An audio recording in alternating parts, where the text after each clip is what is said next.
It's 9 o'clock on a Tuesday night. You're home with your family. Kids are doing homework. You're watching TV. Then you hear a loud, heavy knock on your front door. Not the kind your neighbor makes. Then you look through the peephole and your stomach drops. 2 police officers standing on your front porch. No lights flashing, no sirens. They're just knocking. And one of them leads towards the door and says 6 words that changes your entire night. We just need to talk to you. Now here's the thing. What you do in the next 30 seconds will determine whether this stays a conversation on your porch or becomes a full search of your home. And the mistake most people make is the single biggest gift you can give to law enforcement. They open the door. In over 15 years of defending criminal cases, I've watched that one decision, just opening the door, destroy more cases than almost anything else. By the end of this video, you're gonna know exactly what to say without ever turning that doorknob. And I'm gonna give you the actual case law to prove it. But I'm not just going to tell you to keep the door closed. I'm gonna give you the exact script, word for word, that you say through that door. The words to protect your home, protect your family, and make the officer's job nearly impossible. Completely legal, completely respectful, and devastatingly effective. Here's what most people don't understand.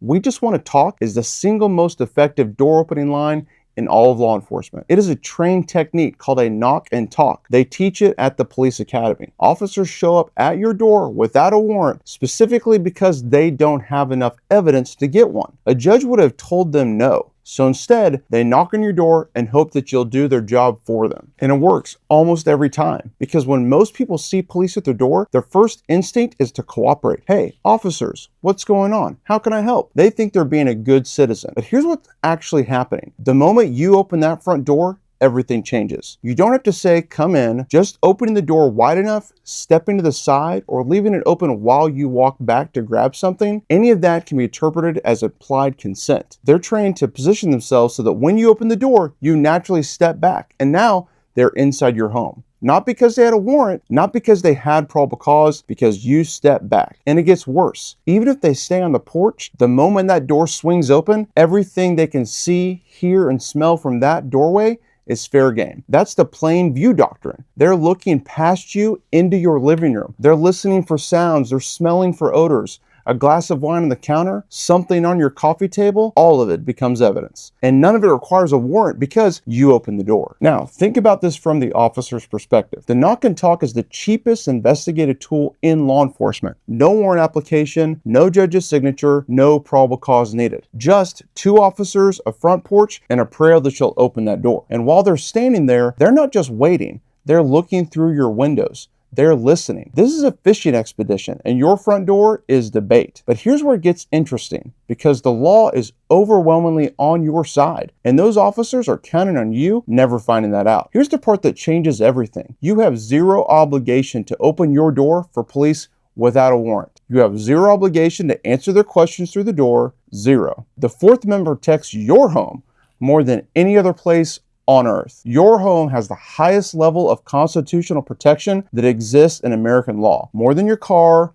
more than your person, your home. And the case law backs this up completely. In Payton versus New York, 1980, the Supreme Court said police need a warrant to enter your home for a routine arrest. In Florida versus Jardines, 2013, the Supreme Court went even further. Your front porch itself has Fourth Amendment protection. Officers can approach and knock just like a Girl Scout selling cookies, but they cannot linger indefinitely. They cannot bring drug dogs onto your porch without a warrant. And in Kentucky versus King, 2011, the court said police cannot create their own emergency to justify entering your home. They can't bang on the door, hear you moving around, and then claim they needed to rush in because you might be destroying evidence. That's not an emergency. That's a setup in the eyes of the law. They can knock. They can ask to talk, but you do not have to answer. You do not have to open the door. You do not have to engage in any way. That's why I'm about to give you the exact words to say. And once you hear them, you're going to realize how simple this really is. But first, the situation you're in right now feels impossible. You can't open the door. Everything in plain view becomes evidence, and you might accidentally consent. You can't ignore them. You can't tell them to leave. You can't tell them to get lost. That gets written up as hostile and gives them a reason to push harder. What on earth are you supposed to say? Here are the exact words. Memorize them, say them through the closed door. I do not consent to any searches. I'm not going to open the door without a warrant. If you have a warrant, please slide it under the door or hold it up to the window. That's it. That's the whole thing. Now, let me break down why every single part of this works. I don't consent to any searches. This eliminates implied consent completely. It's on the record. No officer can later testify that you seemed okay with them looking around. You explicitly said no. That single sentence protects everything inside your home. I'm not going to open the door without a warrant. Clear, respectful,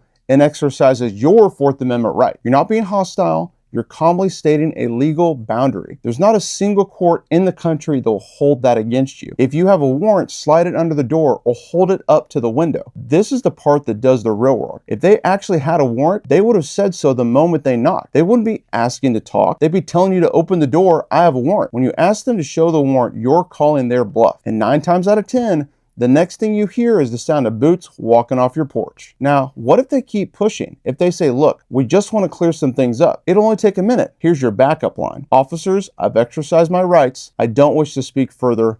Have a good day. If they claim there's an emergency, we have reason to believe someone's in danger inside. You say this. If there's an emergency, please call for the appropriate emergency services. I don't consent to entry. Exigent circumstances. A genuine emergency is one of the few exceptions that allows police to enter without a warrant. But the key word is genuine. They can't manufacture it, and your response puts them on notice that you're not consenting. Now, what if they don't leave? What if they threaten to come back with a warrant? Let them.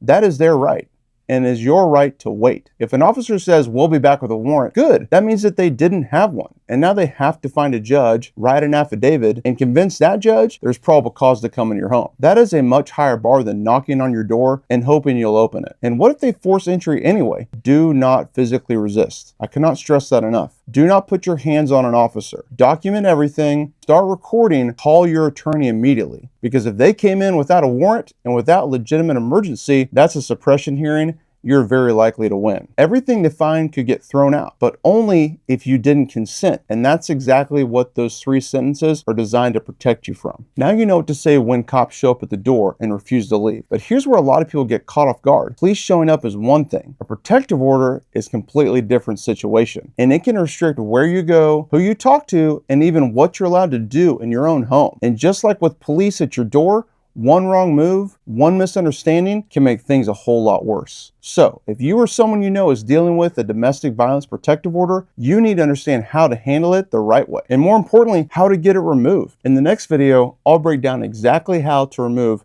a domestic violence protective order in Oklahoma, what judges are actually looking for, and the mistakes that will get your request denied immediately.